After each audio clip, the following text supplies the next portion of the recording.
Bueno, nos preparamos entonces ahora para escuchar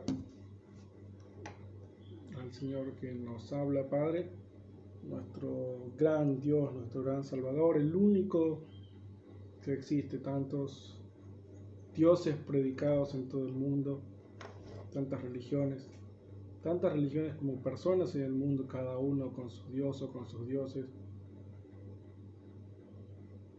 Y vos nos elegiste a nosotros para revelarte. Nosotros y a muchas otras personas en el mundo y a lo largo de la historia.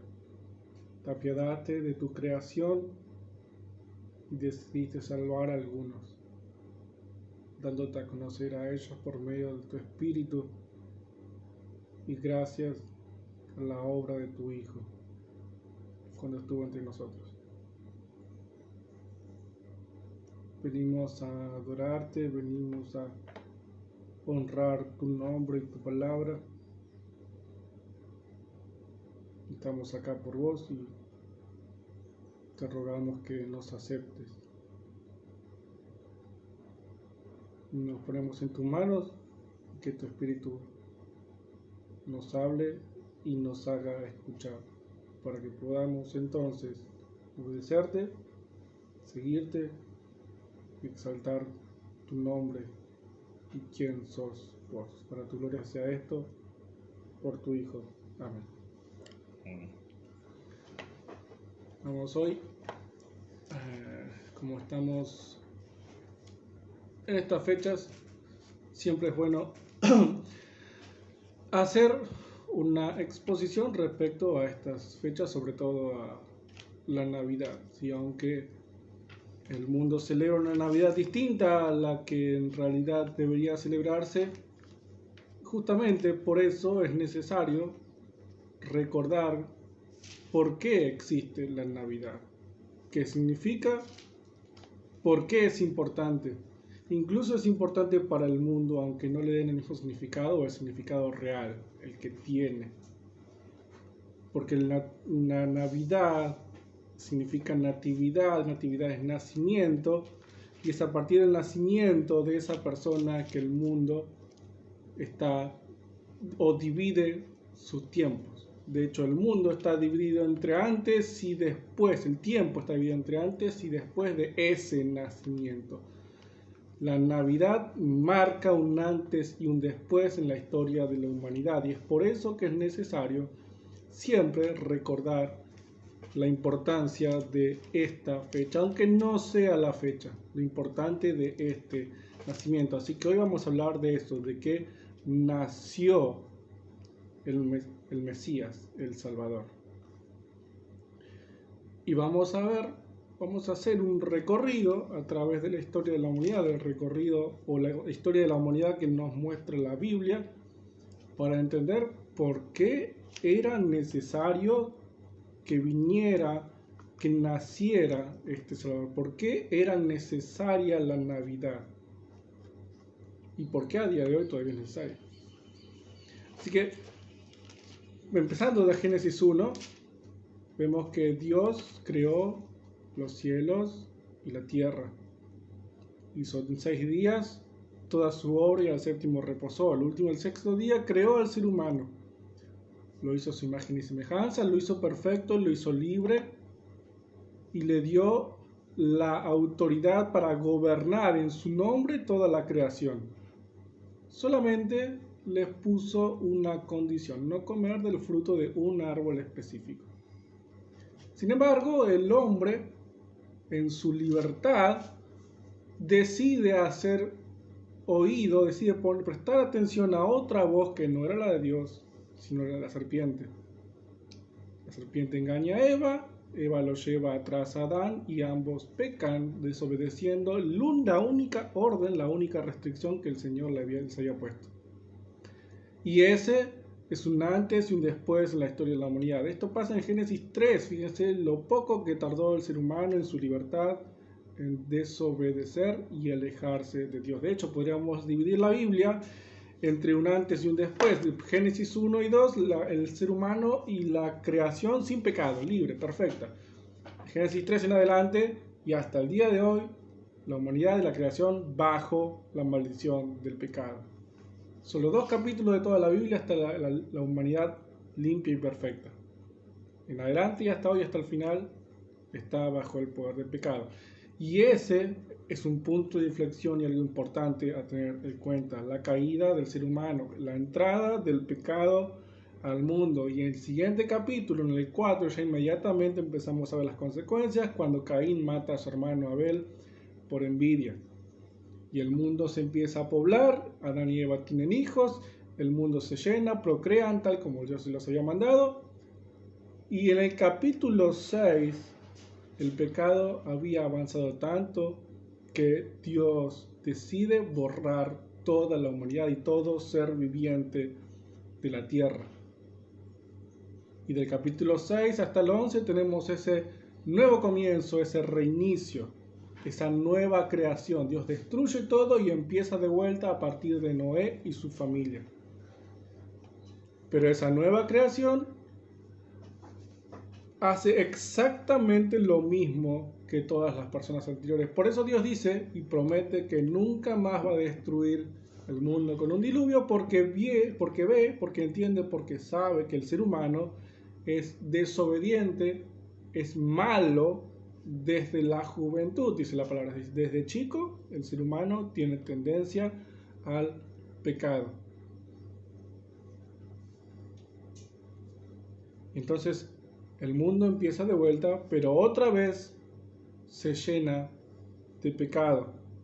Desde que entró en el capítulo 3, hizo estragos, el mundo fue destruido, empezó de vuelta y otra vez el mundo fue a la misma situación. De hecho, en el capítulo 11 vemos que el ser humano se junta para llegar a ser famoso, grande, poderoso, llegar hasta el cielo, ser como Dios incluso. Entonces Adán, que tenía la autoridad y tenía también la responsabilidad de gobernar y liderar la tierra, la humanidad perfecta que Dios tenía planeada, falla. Y en Génesis 12 aparece Abraham, un hombre como cualquier otro hombre, también pecador, porque todos tienen el pecado desde su juventud. Es elegido por Dios para a partir de él hacer entonces esa nación, ese pueblo, esa humanidad que Dios tenía planeada desde el principio.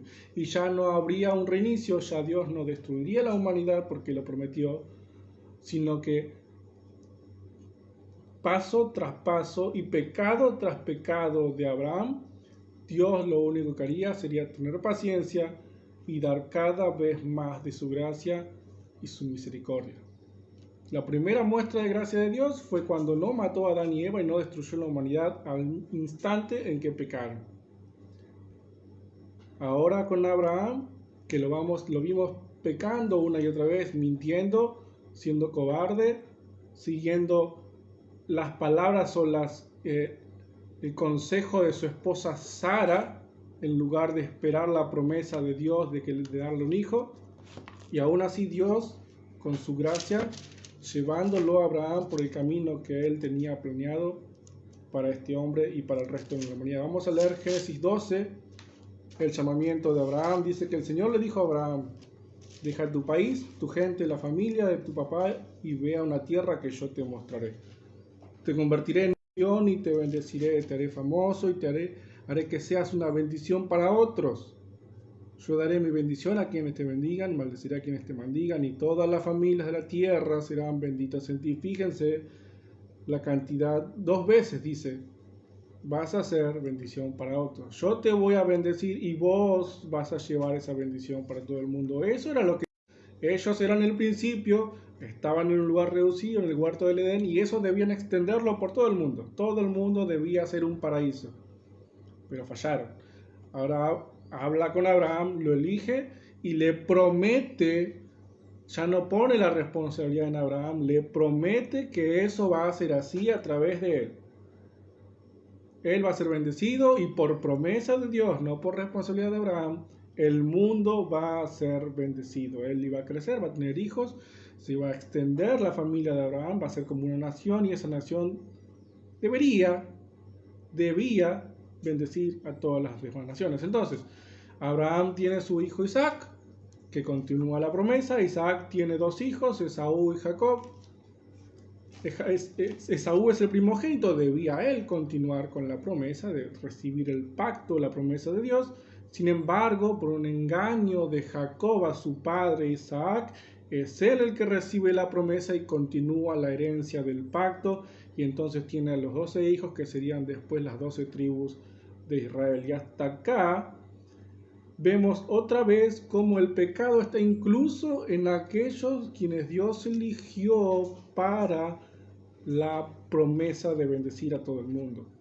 Este último, Jacob, consiguió esa bendición mediante un engaño. El pecado estaba muy enraizado en su corazón al punto que engañó a su propio padre. Sin embargo, Dios había hecho una promesa y la iba a mantener hasta el final. Entonces, Jacob tiene 12 hijos.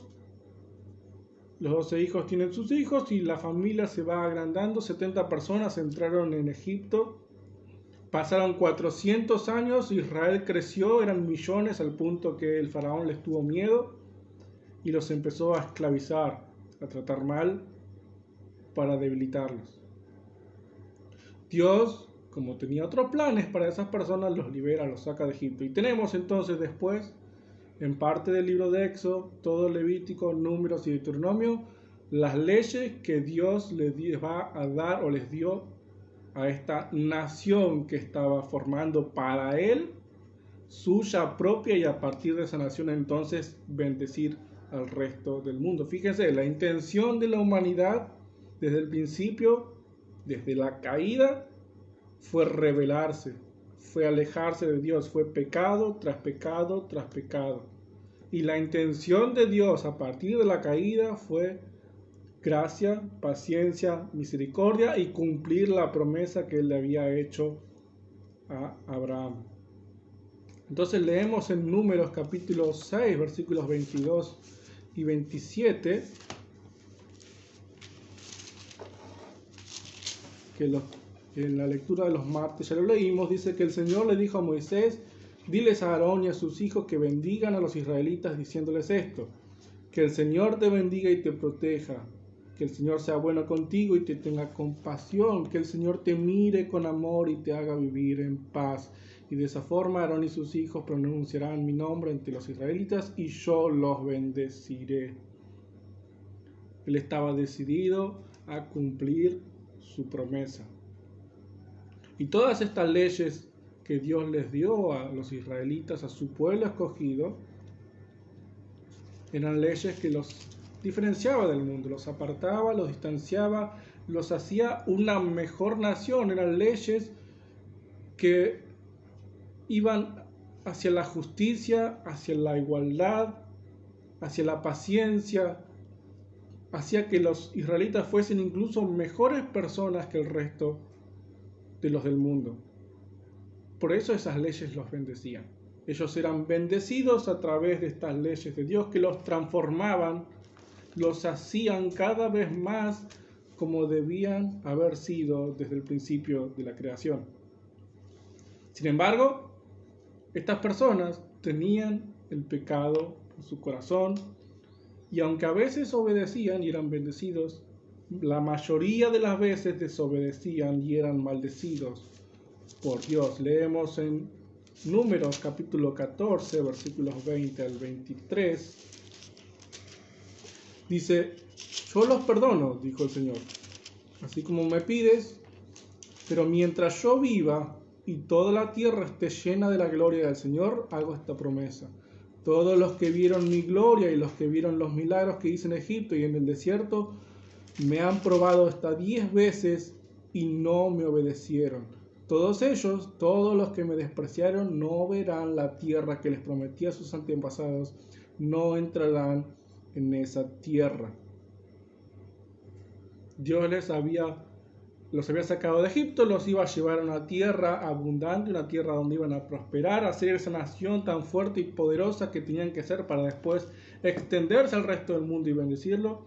Sin embargo, desobedecieron, se quejaron, se rebelaron contra Dios y Dios prometió entonces que esas personas no iban a entrar a la tierra prometida. La obediencia los bendecía, la desobediencia los maldecía al punto de dejarlos afuera de esa promesa que Dios había hecho a Abraham. Y pasan 40 años entonces los israelitas en el desierto, muere esa generación que se había rebelado contra Dios, nace una nueva generación, se acercan a la tierra prometida y de la mano de José o bajo el liderazgo de Josué, conquistan esa tierra, se la reparten y entonces leemos en Josué capítulo 21 versículos 43 y 45 que de esta manera, ¿sí?, Josué conquistando la tierra y repartiéndosela, de esta manera el Señor les dio a los israelitas toda la tierra que les había prometido a sus antepasados que les daría, y tomaron posesión de ella y vivieron en ella. El Señor les dio descanso por todos lados conforme había prometido a sus antepasados. Ninguno de sus enemigos había sido capaz de oponérseles.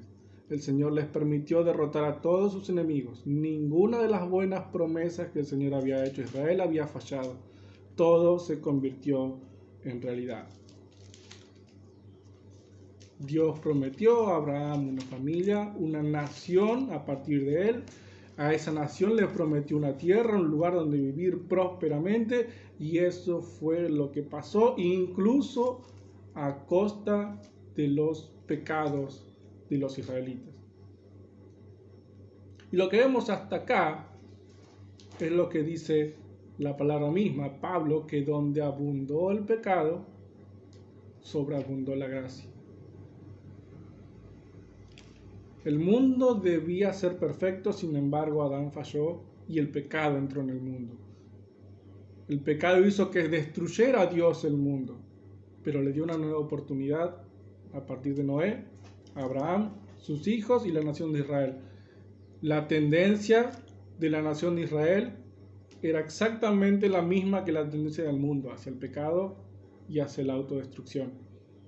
Sin embargo, Dios había prometido bendecir al mundo a través de esta nación y estaba manteniendo esa promesa y la iba a mantener hasta el final, porque donde abundó el pecado, sobreabundó la gracia.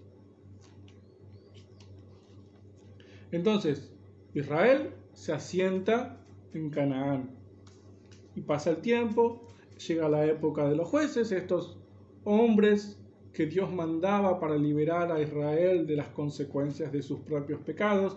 Todo el libro de Jueces habla de que Israel se rebelaba, Dios los castigaba, ellos sufrían, pedían perdón, clamaban a Dios, Dios les mandaba al libertador, los ayudaba y prosperaban.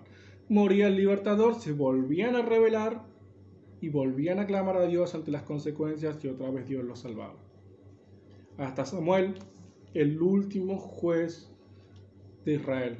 Cuando él era anciano, leemos en 1 de Samuel capítulo 8, él era anciano, le quedaba poco tiempo de vida, y como dije recién, la tendencia del pueblo propio de Dios era la misma que la del mundo. Ir hacia el pecado, porque el pecado está en el ser humano desde su juventud. Y como Israel tendía a ser como el mundo, vemos que acá Israel quiere imitar al mundo. Fíjense lo que le dicen los israelitas a Samuel, el último juez, el último gobernador de Israel. En el capítulo 8 de 1 de Samuel, versículo 5, le dijeron a Samuel: tú estás viejo y tus hijos no llevan la misma vida que tú llevaste, no son como tú. Danos ahora un rey para que nos gobierne, como lo tienen todas las demás naciones. Hasta ese momento Israel era gobernado por Dios utilizando jueces. Era una teocracia. Dios era el rey de Israel y utilizaba a hombres piadosos para llevar a cabo su voluntad en esta nación. Sin embargo, el propio pueblo de Dios lo desconoce como rey y pide otro como lo tienen todas las demás naciones. Y a partir de acá es que este pueblo de Dios empieza una decadencia que los llevaría finalmente a la extinción como nación. Si en el capítulo 6 de Génesis el mundo fue destruido por el pecado, y en el capítulo 8 de 1 de Samuel vemos que el pueblo de Dios, Israel, quiere seguir esos pasos como todas las demás naciones, obviamente el final no va a ser bueno. Entonces tenemos la época de los reyes con Saúl como primer rey, que ya empieza mal porque era un rey cobarde, era un rey mentiroso, era un rey desobediente, que terminó incluso consultando a los muertos a través de una vidente en contra de la voluntad de Dios. Termina con una muerte humillante. Después le sigue David, un hombre cuyo corazón era conforme al corazón de Dios, un hombre piadoso, un hombre que conocía al Señor, y aún así cae en pecado, porque el pecado está en el corazón de cada ser humano.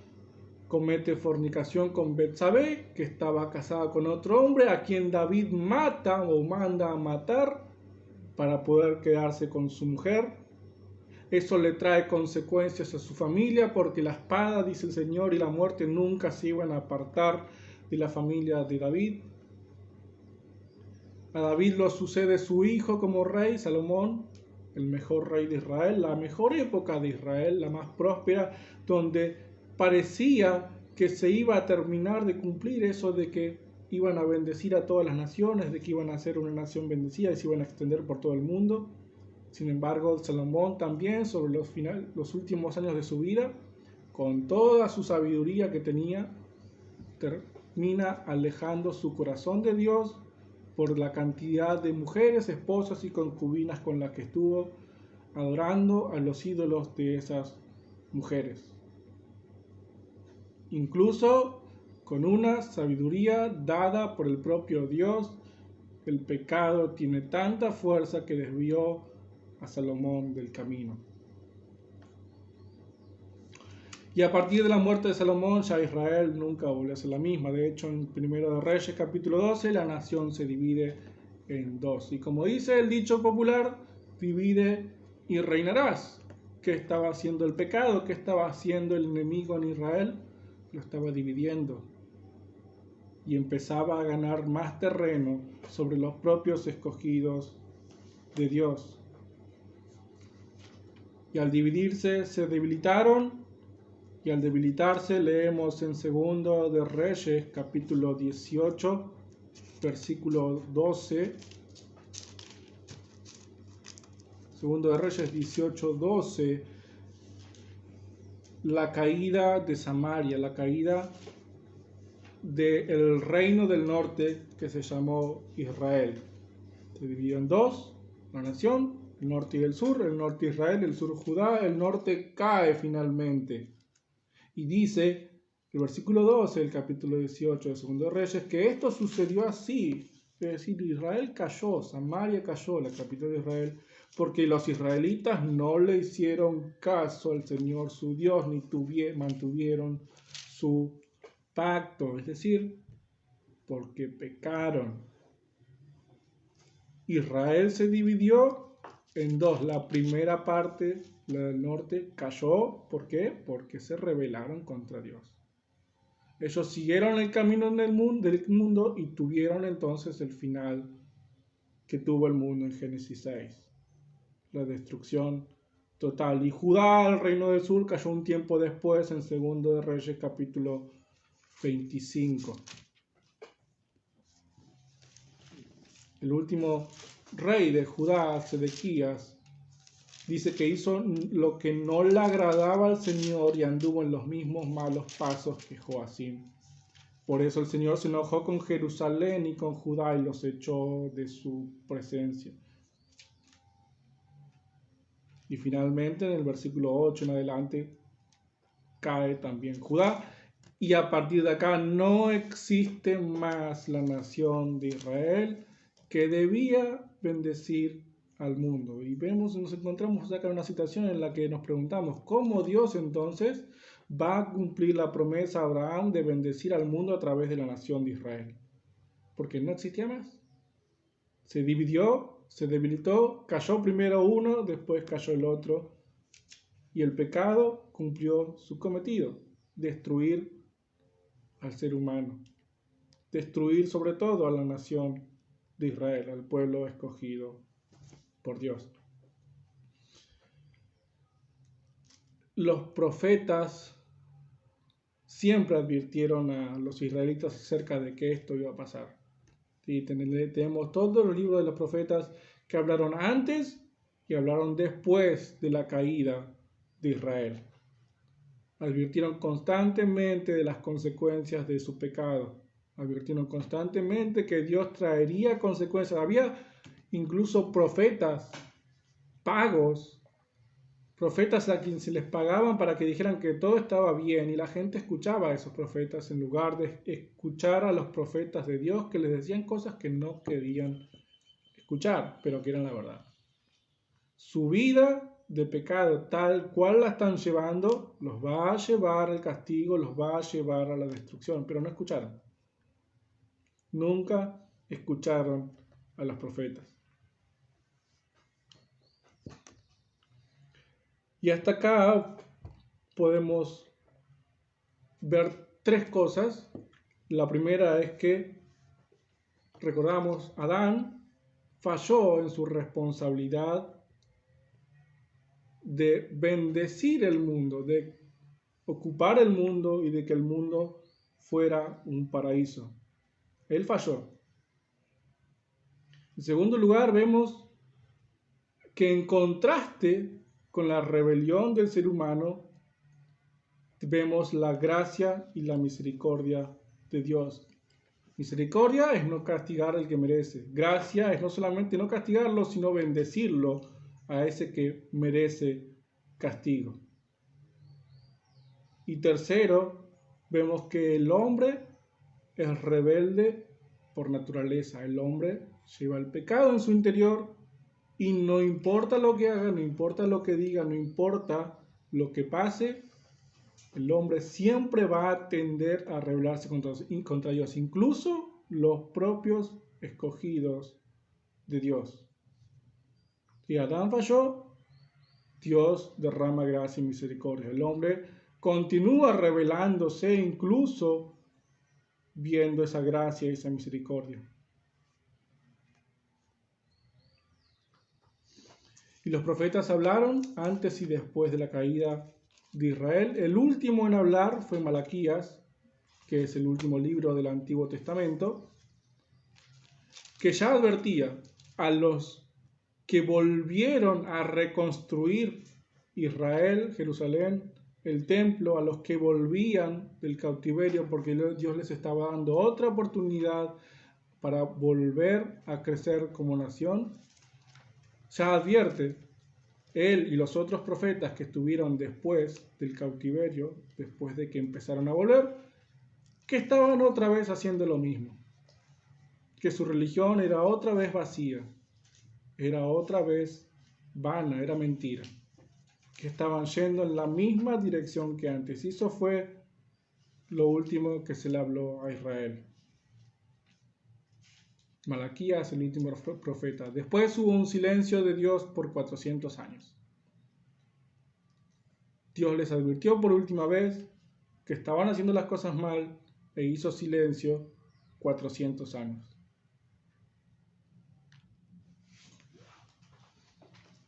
Entonces, hasta acá es más o menos la historia de la humanidad.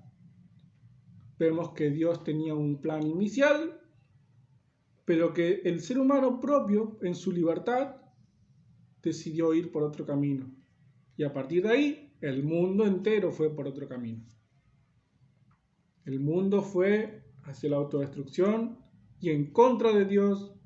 Sin embargo, Dios, por una promesa que hizo, y por su paciencia, por su gracia y su misericordia, siempre estuvo ahí, no destruyendo la humanidad, sino dándole oportunidad tras oportunidad tras oportunidad. Lo vemos en la propia nación de Israel. Ahora, los profetas no solamente hablaron de consecuencias del pecado, no solamente advirtieron que llegaría la destrucción de la nación por sus pecados, sino que además hablaban de una esperanza futura. Hablaban de la esperanza de volver a su tierra, sí, pero también hablaban de la esperanza de que llegaría alguien que los rescataría completamente de la destrucción y las consecuencias del pecado. No como los jueces que los liberaban por un tiempo, no como los reyes como David y Salomón que los lideraban por un tiempo, lo hacían bien y los hacían prosperar, sino una completa y eterna liberación de las consecuencias del pecado. Y hay muchísimas profecías, y de hecho uno busca profecías del Antiguo Testamento sobre el Mesías, va a encontrar 25, 30, 70 profecías cumplidas por Jesús o más. Pero hoy, la que nos compete o la que nos ayudaría, nos viene bien escuchar el día de hoy, la que está en Isaías capítulo 7, versículo 14. Isaías capítulo 7, versículo 14, esta es la profecía que se cumple en estas fechas, no en el 25 de diciembre, pero en esta época es la profecía que recordamos. Por tanto, el Señor les dará una señal. Miren, la joven quedó embarazada y dará a luz un hijo, al que llamará Emmanuel. Dios estaba prometiendo una señal de que estaría con su pueblo, de que Él está presente con su pueblo. La señal es que una joven, una doncella, si hay algunas traducciones y la que más conocemos es una virgen, quedaría embarazada y daría a luz un hijo al que llamaría Emmanuel. Esta es la esperanza que da a luz a la Navidad. Esta es la esperanza de la Navidad. Esta es la base de la Navidad, lo fundamental, lo que tenemos que recordar en la Navidad. Los profetas hablaron de consecuencias, pero hablaron también de esperanza. Y una esperanza era de un niño, de un bebé que iba a nacer de una virgen. Y leemos en Mateo capítulo 1, versículos 18 al 23.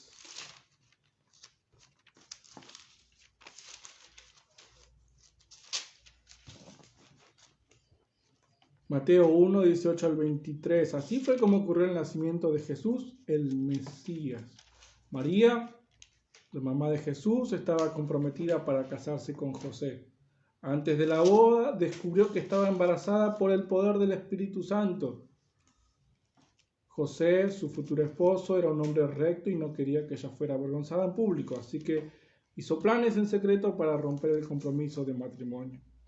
Pero mientras pensaba en esto, un ángel del Señor se le apareció en un sueño y le dijo: José, descendiente de David, no tengas miedo de casarte con María, porque el hijo que ella está esperando es por obra del Espíritu Santo. Ella tendrá un hijo, tú le pondrás por nombre Jesús, porque él salvará a su pueblo de sus pecados. Todo esto pasó para que se cumpliera lo que el Señor le había dicho por medio del profeta Isaías, del profeta, que es Isaías. La Virgen quedará embarazada y tendrá un hijo que será llamado Emmanuel. Y ahí dice entre paréntesis, nos aclara Mateo, que Emmanuel significa Dios con nosotros.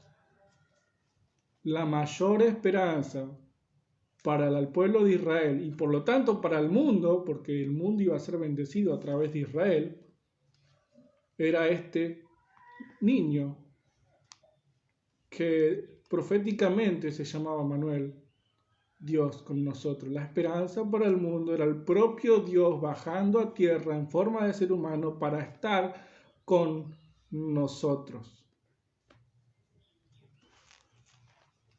Esa es la esperanza de la Navidad, que finalmente Dios nació entre nosotros. Dios vino, bajó a estar con nosotros. Eso es Navidad. Dios vino a la tierra. Él cumplió finalmente sus promesas en las personas de Jesucristo. Su promesa de bendecir a Israel y a través de ella bendecir al resto del mundo. Ahora algunos se preguntarán, ¿por qué nació? ¿Por qué vino en forma de bebé y no vino directamente en forma de hombre? ¿Por qué no vino en forma de ángel? ¿Por qué no vino como un resplandor? ¿Por qué no vino Dios mismo a liberar al ser humano? Y la respuesta está en el libro de Hebreos, en el capítulo 2. Dice que Dios hizo todo lo que existe para su propia honra y quería compartir la grandeza con muchos hijos. Así que era conveniente perfeccionar a Jesús por medio del sufrimiento, porque Él es quien los lleva a la salvación. Convenía que Jesús fuera humano y sufriera porque Él iba a salvar a toda la humanidad. Y más adelante dice que los hijos de una familia son gente de carne y hueso. Por eso Jesús se hizo de carne y hueso igual que ellos. Solo así pudo morir y con su muerte derrotar al diablo, quien tenía el poder de la muerte. Jesús se hizo hombre para liberar a los hombres, quienes habían estado esclavizados toda la vida por temor a la muerte. Sabemos que Jesús vino a rescatar a los descendientes de Abraham, no a los ángeles. Por lo tanto, era necesario que Jesús fuera igual a sus hermanos en todo sentido. Se hizo como nosotros para poder ser sumo sacerdote fiel y compasivo en su servicio a Dios. De esta manera Jesús pudo ofrecer un sacrificio que quita los pecados de la gente. Jesús mismo sufrió y fue tentado, por eso puede ayudar a quienes son tentados. Estos somos nosotros, tentados por el pecado, como fue tentado Adán y como fue tentada Eva. Ellos cayeron y nosotros también caemos en pecado, pero nosotros tenemos a Jesús que se compadece de nosotros porque Él vino como ser humano y como ser humano fue tentado completamente por todo, como nosotros. Él entiende completamente cómo es que nosotros nos sentimos en esta vida, en este mundo, cómo sufrimos, cómo somos tentados, cómo el pecado nos quiere llevar a la destrucción y alejarnos de Dios. Él lo entiende, por eso tuvo que nacer, para ser como nosotros, para vivir como nosotros. Por eso nació, por eso no vino directamente como hombre, por eso vino como un bebé. Y nació y creció y aprendió a hablar y aprendió a obedecer a sus padres. Incluso aprendió un oficio y tuvo un trabajo como cualquier hombre en el mundo. Hasta que a la edad de 30 años, aproximadamente, comenzó su ministerio de salvación. Y empezó a predicar el Evangelio. Y empezó a predicar el arrepentimiento de pecados. Y empezó a predicar la salvación para todo aquel que cree. Y nos dejó muchas enseñanzas, nos dejó muchas lecciones, pero lo más importante que nos dejó fue su propia vida. La paga del pecado es la muerte. El mundo murió por el pecado. Israel cayó por el pecado. Cada persona en el mundo debe morir por sus propios pecados. Y debe morir no solamente físicamente, sino espiritualmente. Pero alguien puede pagar esa vida a cambio de uno. Y este alguien fue el propio Jesús. Como no se entiende, como es como nosotros, como fue de carne y hueso, pudo entonces dar su vida a cambio de la nuestra. Él, siendo Dios, tenía una vida eterna. Dio su vida física, su dolor físico, eso pagó nuestros pecados y al mismo tiempo resucitó después, porque Él es eterno, porque Él es Dios, Él no podía ser retenido por la muerte, y al Él resucitar, no solamente pagó nuestros pecados, sino que por la fe en Él tenemos esa misma vida que le dio vida a Él de los muertos. Él es la paga por nuestros pecados. Él es quien se pone en nuestro lugar para morir por nosotros, y que nosotros no terminemos como el mundo en Génesis 6, no terminemos como la nación de Israel, no terminemos como aquellos que desobedecieron a Dios, sino que creamos en Él y vivamos con Él. Él es el Cordero de Dios en Génesis 22 leemos como Dios le dice a Abraham que sacrifica a su propio hijo, y él lo iba a hacer. Y cuando Isaac le pregunta a su padre, ¿dónde está la oveja? ¿Dónde está el animal que vamos a sacrificar? Dice que Dios, Abraham respondió que Dios iba a proveerse su sacrificio. Algunos leen proveer, pero dice Dios se proveerá, a sí mismo se proveerá de un sacrificio. Y esto está relatado en forma profética, en forma de figura, para hablar de lo que dice Juan el Bautista, en el Evangelio de Juan el Apóstol, capítulo 1, versículo 29, cuando Juan el Bautista ve a Jesús, dice, he aquí el Cordero de Dios, que quita el pecado del mundo. Jesús, con su nacimiento, vida, muerte y resurrección, quita, extrae, saca, borra el pecado del mundo. Ese pecado que viene dentro del corazón de cada una de las personas, ese pecado que llevó al mundo mismo a ser destruido, Él lo saca, Él lo quita, lo borra, lo elimina, lo extermina, le saca su poder, porque el poder del pecado es la muerte. Y todos los que están en Cristo ya no mueren, sino que al contrario tienen vida eterna para siempre. Ese pecado que es capaz de destruir una persona, ese pecado que es capaz de destruir una nación, ese pecado que incluso vimos es capaz de destruir al mundo entero. Ese pecado frente a la vida y muerte de Cristo no tiene poder. Y eso es Navidad. Nació este hombre para dar su vida por aquellos que merecían todo lo contrario.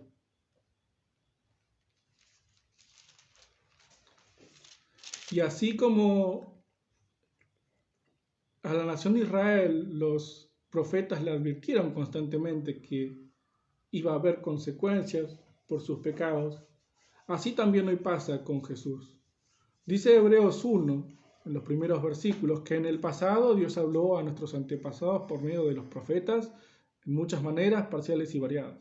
En estos últimos días, Dios nos ha hablado a todos de nuevo a través de su Hijo. Jesús es la última palabra y la última oportunidad que Dios da, no solamente ahora a una nación, sino a todo el mundo.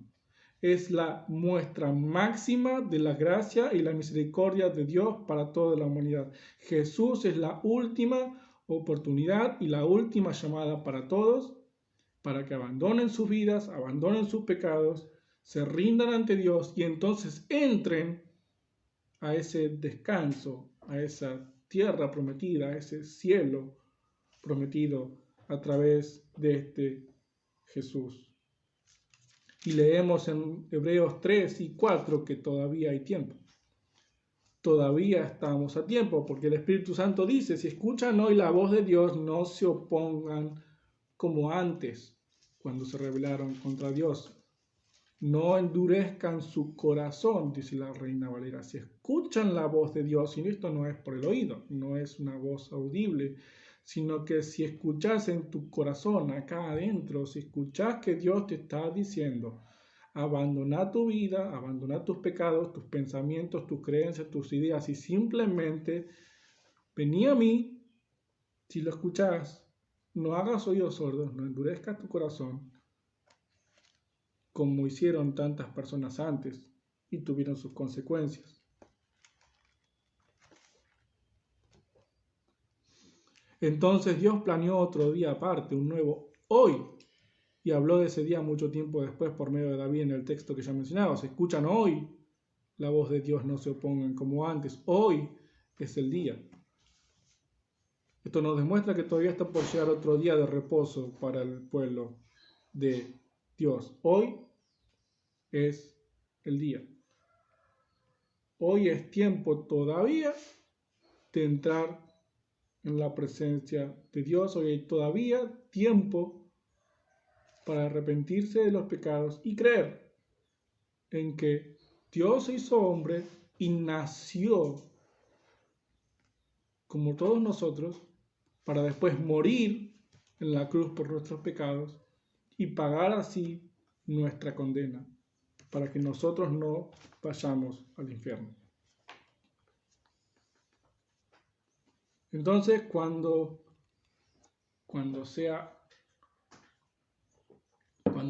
den las 12 del 24 de la noche, que lleguemos al 25, que se supone, ¿sí? El mundo habla del 25 como la Navidad, sea o no la fecha esa, no importa, sea o no la época, no importa, lo importante es que el mundo está recordando este nacimiento. Entonces, cuando den las 12 del 24, podríamos mirar al cielo, o podríamos detenernos, o podríamos hacer silencio y recordar entonces que finalmente Jesús nació.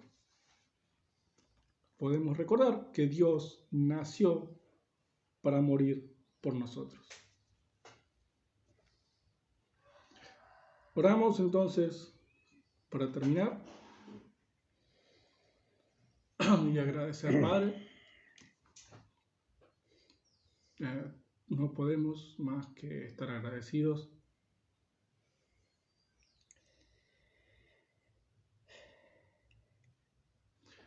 por este Emanuel que prometiste y que finalmente cumpliste. Nació un día en Belén nuestro Salvador, quien moriría por nosotros, por nuestros pecados. El mundo, desde que Adán y Eva te desobedecieron, no paró de hundirse en el pecado. Sin embargo, vos separaste una porción del mundo, elegiste a una persona para a partir de ella bendecir a todos. Y lo hiciste como promesa, como pacto, y lo cumpliste. Lo cumpliste absolutamente todo. El mundo va en una dirección, pero vos tenés otros planes. Y nos elegiste para ser parte de ellos. Gracias por ese Hijo, gracias por ese Jesús, gracias por esa cruz, gracias por la oportunidad que todavía está vigente para que todo ser humano en el mundo pueda alcanzarla. Que tu palabra llegue a cada vez más personas, cada vez más corazones, y tu espíritu convierte cada vez más personas, y que todo el mundo finalmente se arrodille ante tu trono y reconozca que vos sos Dios y seas glorificado hoy y toda la eternidad. Amén.